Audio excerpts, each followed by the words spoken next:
बोले भगवान श्री कृष्ण की जय, गुरुनारायण भगवान की जय, समस्त भक्तों की जय।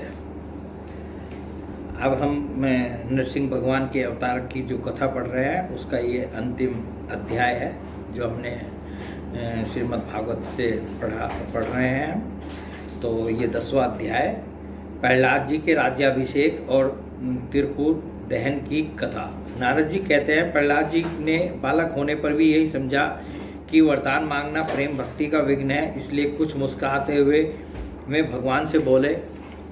प्रहलाद जी ने कहा, प्रभु मैं जन्म से ही विषय भोगों में आसक्त हूँ, अब मुझे इन वरों के द्वारा आप लुभाइए नहीं। मैं उन भोगों के संग से डरकर उनके द्वारा होने वाली तीव्र वेदना का अनुभव कर उनसे छूटने की अभिलाषा से ही आपकी शरण में आया हूँ। भगवान, मुझ में भक्त के लक्षण हैं या नहीं, यह जानने के लिए आपने अपने भक्त को वरदान मांगने की ओर प्रेरित किया है। ये विषय भोग हृदय की गांठ को और भी मजबूत करने वाले तथा बार बार जन्म मृत्यु के चक्कर में डालने वाले हैं। जगत गुरु परीक्षा के सिवा ऐसा कहने का और कोई कारण नहीं दिखता, क्योंकि आप परम दयालु हैं।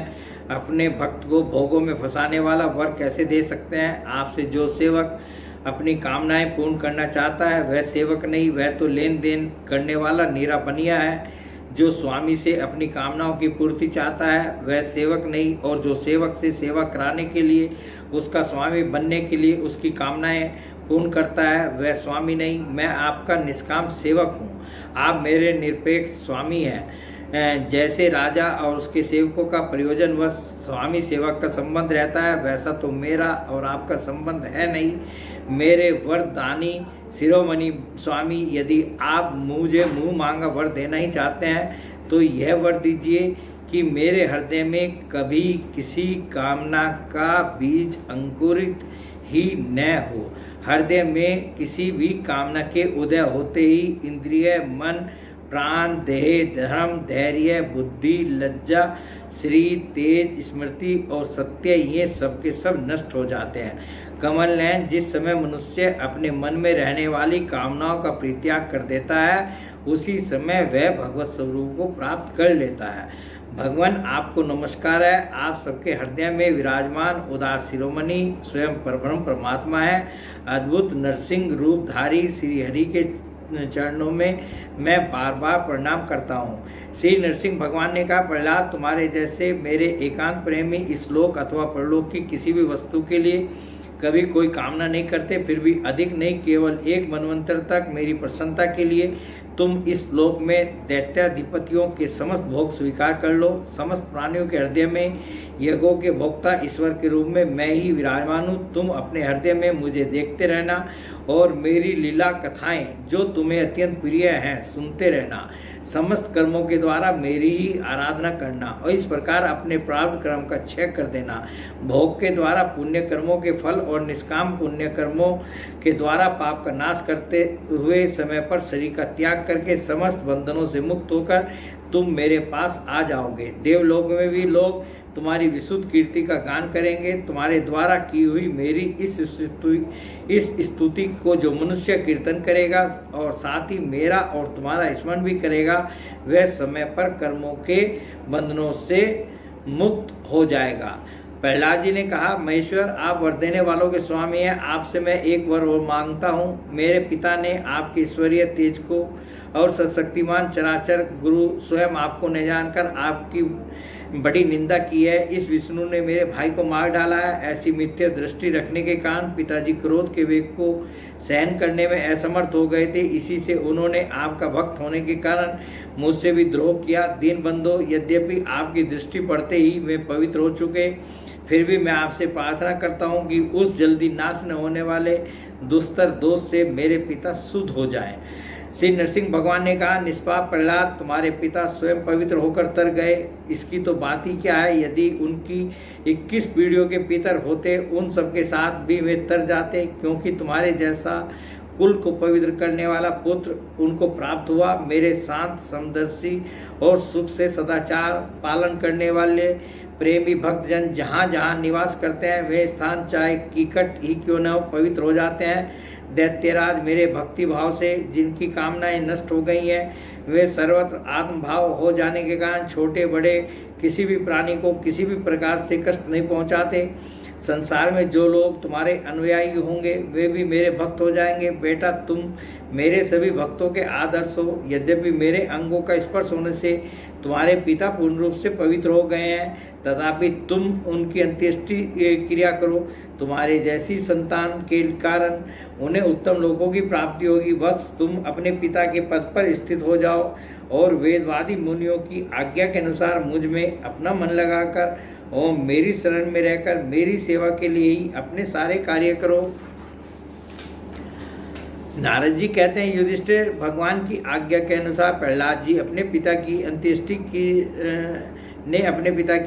क्रिया की। इसके बाद श्रेष्ठ ब्राह्मणों ने उनका राज्याभिषेक किया। इसी समय देवता, ऋषि आदि के साथ ब्रह्मा जी ने नरसिंह भगवान को प्रसन्न वदन देखकर पवित्र वचनों के द्वारा उनकी स्तुति की और उनसे यह बात कही। ब्रह्मा जी ने कहा, देवताओं के आराध्य देव, आप सर्वंतर्यामी, जीवों के जीवन दाता और मेरे भी पिता हैं। यह पापी दैत्य लोगों को बहुत ही सता रहा था। यह बड़े सौभाग्य की बात है कि आपने इसे मार डाला। मैंने इसे वर दे दिया था कि मेरी सृष्टि का कोई भी प्राणी तुम्हारा वध नहीं कर सकेगा। इससे यह मतवाला हो गया था।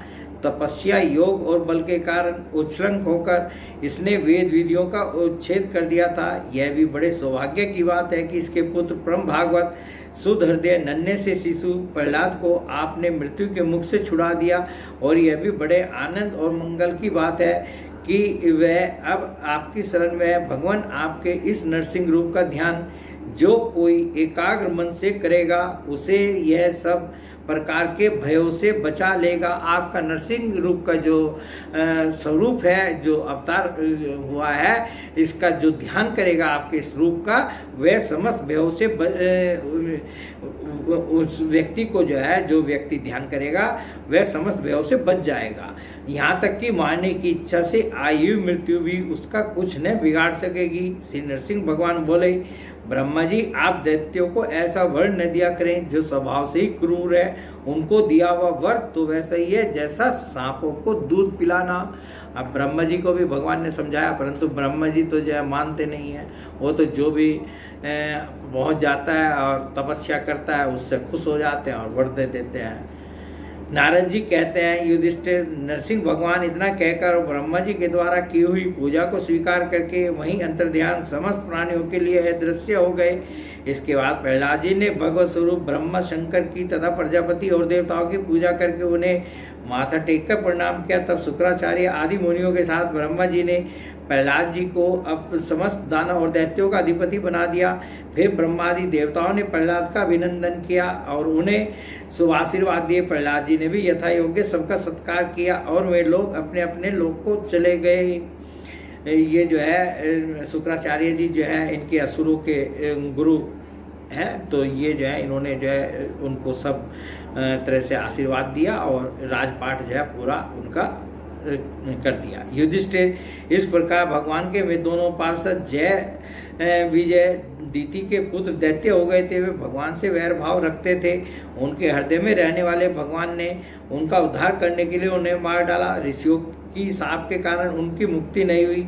वे फिर से कुंभकर्ण और रावण के रूप में राक्षस हुए। उस समय भगवान श्री राम के पराक्रम से उनका अंत हुआ। युद्ध में भगवान राम के बाणों से उनका कलेजा फट गया। वहीं पड़े पड़े पूर्व जन्म की भांति भगवान का स्मरण करते करते उन्होंने अपने शरीर छोड़े। वे ही अब इस युग में शिशुपाल और दंतवक्त्र के रूप में पैदा हुए थे। भगवान के प्रति वैर भाव होने के कारण तुम्हारे सामने ही वे उनमें समा गए। युधिष्ठिर, श्री कृष्ण से शत्रुता रखने वाले सभी राजा अंत समय में श्री कृष्ण के स्मरण से तद्रूप होकर अपने पूर्वकृत पापों से सदा के लिए मुक्त हो गए। जैसे भृंगी के द्वारा पकड़ा हुआ कीड़ा वैसे ही उसका स्वरूप प्राप्त कर लेता है, जिस प्रकार भगवान के प्यारे भक्त अपनी भेदभाव रहित अनन्य भक्ति के द्वारा भगवत स्वरूप को प्राप्त कर लेते हैं, वैसे ही शिशुपाल आदि नरपति भी भगवान के वैर भाव जनित अनन्य चिंतन से भगवान के सारूप्य को प्राप्त हो गए। तो इसमें हमने सुना कि जो जय विजय भगवान के पार्षद थे, जब सनकादि ऋषियों ने उनको श्राप दिया था तो उनको 3 जन्म लेने पड़े थे। ये पहले जन्म में तो ये हिरण्याक्ष और हिरण्यकशिपु हुए, और दूसरे जन्म में वो रावण और कुंभकर्ण हुए, और तीसरे जन्म में वो शिशुपाल और दंतवक्त्र हुए।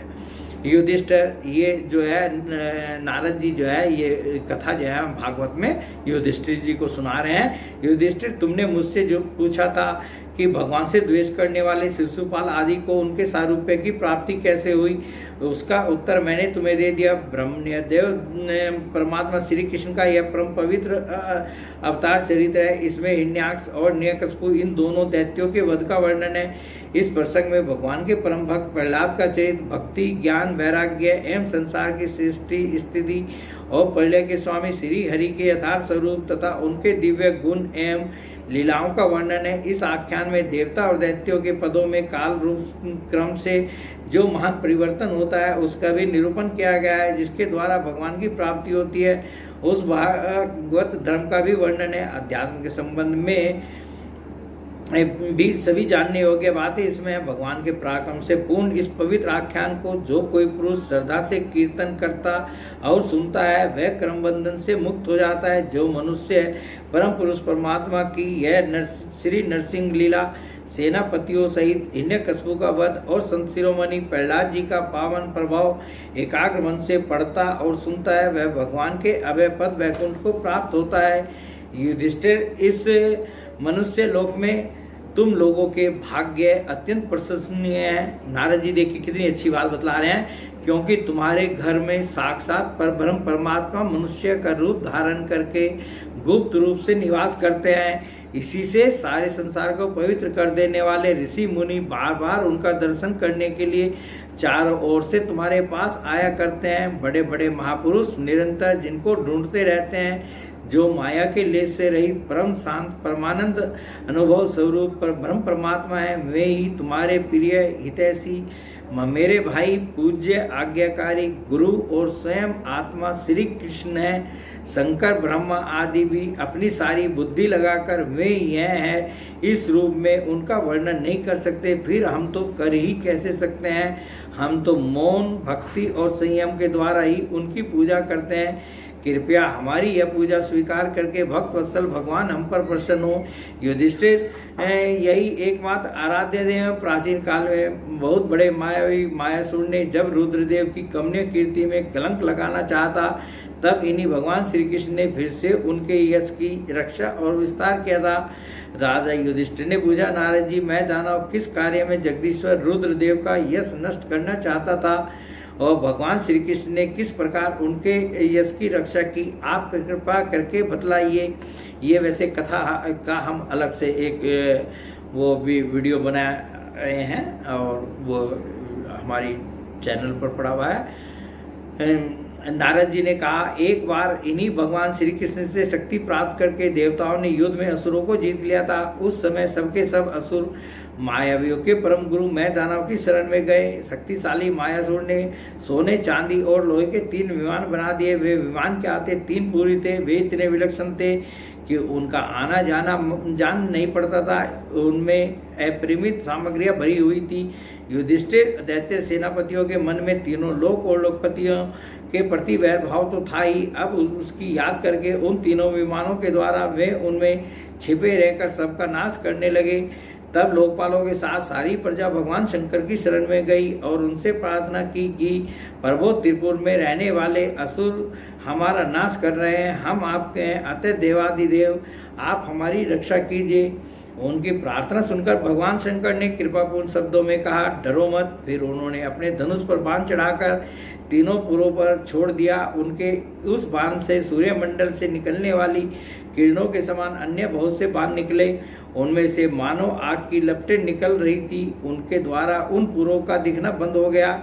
उनके स्पर्श से सभी विमान निवासी निष्प्राण होकर गिर पड़े। महामायावी मैं बहुत से उपाय जानता था, वह उन दैत्यों को उठा लाया और अपने बनाए हुए अमृत के कुएं में डाल दिया। उस सिद्ध अमृत रस का स्पर्श होते ही असुरों का शरीर अत्यंत तेजस्वी और वज्र के समान सुदृढ़ हो गया।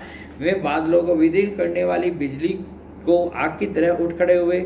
इन्हीं भगवान श्री कृष्ण ने जब देखा कि महादेव जी तो अपना संकल्प पूरा न होने के कारण उदास हो गए हैं, तब उन असुरों पर विजय प्राप्त करने के लिए इन्होंने एक युक्ति की।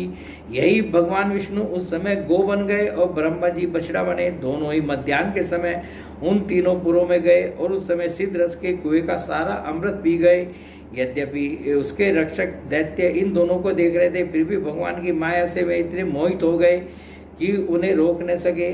जब उपाय जानने वालों में श्रेष्ठ मायासुर को यह बात मालूम हुई, तब भगवान की इस लीला का स्मरण करके उसे कोई शोक न हुआ। शोक करने वाले अमृत रक्षकों से उसने कहा, भाई, देवता, असुर, मनुष्य अथवा और कोई भी प्राणी अपने प्राय अथवा दोनों के लिए जो प्रारब्ध का विधान है उसे मिटा नहीं सकता। जो होना था सो हो गया, शोक करके क्या करना है। इसके बाद भगवान श्री कृष्ण ने अपनी शक्तियों के द्वारा भगवान शंकर के युद्ध की सामग्री तैयार की। उन्होंने धर्म से रथ, ज्ञान से सारथी, वैराग्य से ध्वजा, ऐश्वर्य से घोड़े, तपस्या से धनुष, विद्या से कवच, क्रिया से बाण और अपनी अन्य शक्तियों से अन्य वस्तुओं का निर्माण किया। इन सामग्रियों से सज धज कर भगवान शंकर रथ पर सवार हुए एवं धनुष बाण धारण किया। भगवान शंकर ने अभिजीत मुहूर्त में धनुष पर बाण चढ़ाया और उन तीनों दुर्भेद्य विमानों को भस्म कर दिया। युधिष्ठिर उसी समय स्वर्ग में दुंदुभियां बजने लगी, सैकड़ों विमानों की भीड़ लग गई। देवता, ऋषि, पितर और सिद्धेश्वर आनंद से जय जयकार करते हुए पुष्पों की वर्षा करने लगे। अप्सराएं नाचने और गाने लगी। युधिष्ठिर इस प्रकार उन तीनों पुरों को जलाकर भगवान शंकर ने पुरारी की पदवी प्राप्त की और ब्रह्मादिकों की स्तुति सुनते हुए अपने धाम को चले गए। आत्मस्वरूप जगत गुरु भगवान श्री कृष्ण इस प्रकार अपनी माया से जो मनुष्यों की सी लीलाएं करते हैं, ऋषि लोग उन्हीं अनेकों लोक पावन लीलाओं का गान किया करते हैं। बताओ अब मैं तुम्हें और क्या सुनाऊं। ये जो अंत में जो हमने जो लीला पढ़ी है, तो ये भगवान शंकर के जो प्रसंग के हमने वीडियो बनाए थे, उसमें इस लीला को अलग से जो है एक वीडियो बनाया गया है। बोलिए भगवान श्री कृष्ण महाराज की जय, गुरु नारायण भगवान की जय, समस्त भक्तों की जय। तो आज जो है नरसिंह भगवान के अवतार का जो पूरे सब प्रसंग थे, जितनी कथाएं थी, वो आज हमने पूर्ण कर लिया।